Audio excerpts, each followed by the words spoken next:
حضرت سیدنا عمر رضی اللہ تعالی عنہ جلیل القدر ہستی ہیں جنہیں حضور علیہ السلام نے اللہ سے مانگ کے لیا۔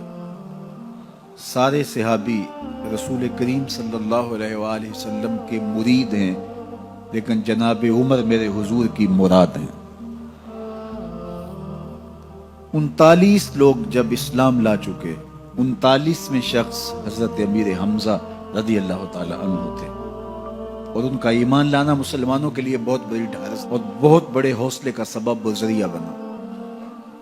تو میرے حضور نے ہاتھ اٹھا لیے، کہا اے اللہ، ایک شیر دیا ہے امیر حمزہ، ایک شیر اور عطا کر دے، اب تیری مرضی، عمر بن خطاب دے دے یا عمر بن حشام دے دے۔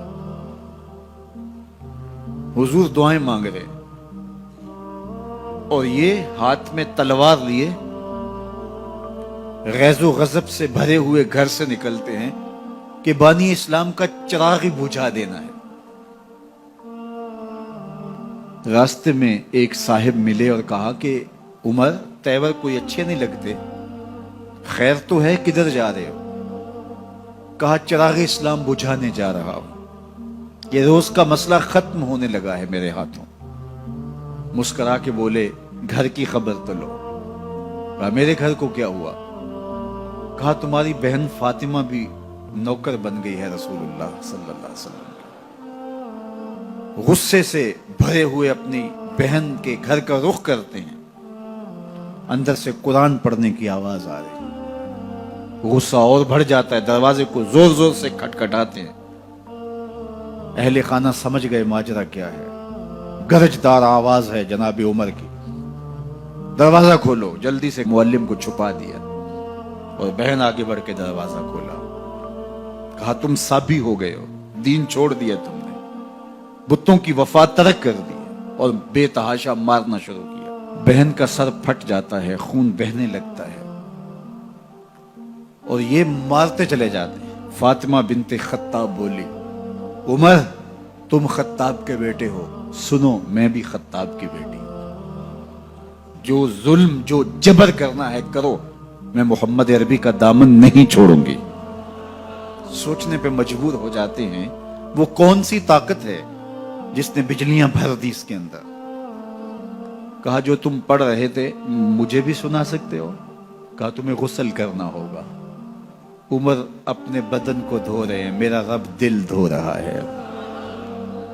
اتنے میں معلم بھی قرآن لے کر آ جاتے ہیں اور قرآن کی تلاوت ہونے لگتی ہے۔ طٰہٰ ما انزلنا علیک القرآن لتشقیٰ، 14ویں رات کے محبوب جان، ہم نے قرآن اس لیے نازل تو نہیں کیا تھا کہ تم مشقت میں پڑ جاؤ۔ بے تاب ہو گئے، کہا عمر کی عمر برباد ہو گئی، مجھے لے چلو حضور کی چوکھٹ پہ۔ تلوار حمائل کی ہے، بہنوئی ساتھ ہیں، اور حضور کی بارگاہ میں حاضر ہو رہے ہیں۔ دروازے کے سوراخوں سے دیکھا تو صحابہ تشویش کا اظہار کرنے لگے کہ عمر آ رہا ہے، تلوار حمائل کی ہے، ارادے اچھے نہیں لگتے۔ جناب امیر حمزہ نے کہا دروازہ کھول دو، اچھی نیت سے آیا تو استقبال کریں گے، نیت اچھی نہیں ہے تو اس کی تلوار سے اس کی گردن کاٹ دیں گے۔ حضور کے سامنے جا کے بیٹھ گئے، گلے میں کپڑا ڈالا تھا، حضور نے پکڑ کے کہا عمر ابھی وقت نہیں آیا کہ تم اسلام لے آؤ؟